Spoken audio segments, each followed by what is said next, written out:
নমস্কার বন্ধুরা, রূপাস কিচেনে সবাইকে স্বাগতম। আমার আজকের রেসিপি অত্যন্ত সুস্বাদু দুধ গোকুল পিঠে।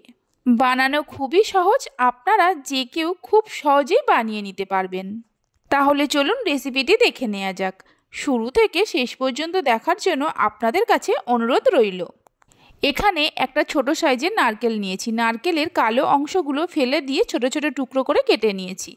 নারকেলগুলো একটা মিক্সির জারের মধ্যে নিয়ে ভালো করে পেস্ট করে নেব। পেস্ট করে নেওয়া হয়ে গেছে। এই পেস্টটা একটা বাটির মধ্যে ঢেলে নেব। এরপর গ্যাসের ওপর একটা কড়া বসিয়ে পেস্ট করা নারকেলটা দিয়ে দেব। আর যতটা নারকেল নিয়েছি তার অর্ধেক খেজুরের গুড় দিয়ে দেব। খেজুরের গুড় আর নারকেলটা ভালো করে মিশিয়ে নিয়ে গ্যাসের ফ্লেমটা মিডিয়ামে করে এইভাবে মিনিট 3-4 সময় ধরে জাল দিয়ে নেব। মিনিট 3-4 জাল দিয়ে নেওয়ার পর দেখুন মিশ্রণটা আগের থেকেই অনেকটা ঘন বা শুকনো হয়ে গেছে। এই সময় গ্যাসের ফ্লেমটা লোতে করে এর মধ্যে দিয়ে দেব কিছুটা পরিমাণ গুঁড়ো দুধ। আমি এখানে 4 টেবিল চামচের মতো গুঁড়ো দুধ দিচ্ছি। গুঁড়ো দুধের পরিবর্তে আপনারা খোয়া ক্ষীরের ব্যবহারও করতে পারেন। গুঁড়ো দুধটা দিয়ে নারকেলের সঙ্গে ভালো করে মিশিয়ে নেব। ভালো করে মিশিয়ে নেওয়ার পর লো ফ্লেমে আরও মিনিট 3-4 সময় ধরে এইভাবে নাড়তে থাকবো। আমি এখানে যতটা নারকেল নিয়েছি তার হাফ গুড় ব্যবহার করেছি। আপনারা চাইলে গুড়ের পরিমাণটা আরও একটু বাড়িয়েও দিতে পারেন। গোকুল পিঠের জন্য পুর তৈরি হয়ে গেছে। গ্যাসের ফ্লেমটা বন্ধ করে ঠান্ডা হতে দেব।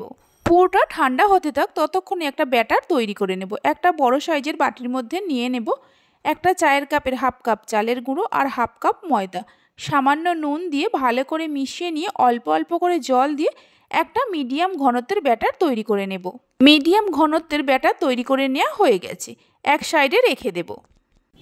এদিকে নারকেলের পুরটাও ঠান্ডা হয়ে গেছে। কিছুটা করে পুর হাতের মধ্যে নিয়ে প্রথমে পাকিয়ে গোল করে নেব। তারপর এইভাবে একটু চ্যাপটা করে দেব। দেখুন ঠিক এই রকমভাবে। আমি মিডিয়াম সাইজের করছি, আপনারা চাইলে আরও একটু ছোট বা বড় করেও করতে পারেন। বাকিগুলো ওই একই রকমভাবে করে নেব। সব কটাকে করে নেওয়া হয়ে গেছে। এদিকে একটা কড়াতে বেশ কিছুটা সাদা তেল গরম করতে বসিয়ে দিয়েছিলাম। তেল গরম হওয়ার পর একটা করে নারকেলের যে পুরটা করে রেখেছিলাম ব্যাটারের মধ্যে ভালো করে কোট করে নিয়ে তেলের মধ্যে দিয়ে দেব। এই সময় গ্যাসের ফ্লেমটা লোতে রাখতে হবে। ওই একই রকমভাবে সবগুলোকে দিয়ে দেব। এই গোকুল পিঠেটা খেতে অসাধারণ লাগে আর বানানো খুবই সহজ। সবগুলোকে তেলের মধ্যে দেওয়ার পর গ্যাসের ফ্লেমটা লো টু মিডিয়ামে রেখে হালকা লাল করে উল্টে পাল্টে ভেজে নেব। হালকা লাল করে ভেজে নেওয়া হয়ে গেছে। ভালো করে তেল ঝরিয়ে নিয়ে তুলে নেব। বাকি যেগুলো আছে ওই একই রকমভাবে ভেজে নেব। সবগুলোকে ভেজে নেওয়া হয়ে গেছে, এইভাবে রেখে দেব।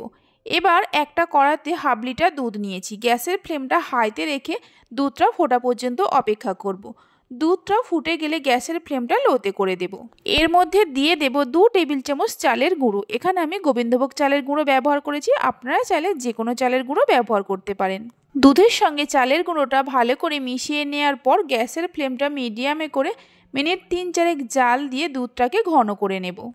চালের গুঁড়োটা দেওয়ার কারণে দুধটা খুব তাড়াতাড়ি ঘন হয়ে যাবে। কিছুক্ষণ জাল দিয়ে নেওয়ার পর দেখুন দুধটা আগের থেকেই অনেকটা ঘন হয়ে গেছে। দুধটা জাল দেওয়ার সময় ক্রমাগত নাড়তে হবে, তা না হলে তলায় লেগে যেতে পারে।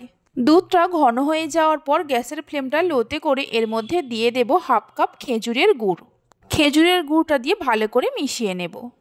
এই সময় গ্যাসের ফ্লেমটা লোতে রাখতে হবে, বা আপনারা চাইলে বন্ধ করেও দিতে পারেন। হাই ফ্লেমে রেখে কখনোই গুড় দেবেন না, তাহলে দুধটা কেটে যেতে পারে। এর মধ্যে দিয়ে দেব ভেজে রাখা গোকুল পিঠেগুলো।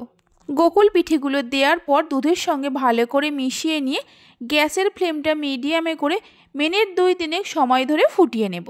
মিনিট 2-3 ফুটিয়ে নেওয়ার পর গ্যাসের ফ্লেমটা বন্ধ করে দিয়ে 15 থেকে 20 মিনিটের জন্য ঢাকা দিয়ে রেখে দেব। 20 মিনিট পর ঢাকা খুলে গোকুল পিঠেগুলো একটা প্লেটের মধ্যে সার্ভ করে নেব। দেখুন পিঠেগুলো কত সুন্দর হয়েছে।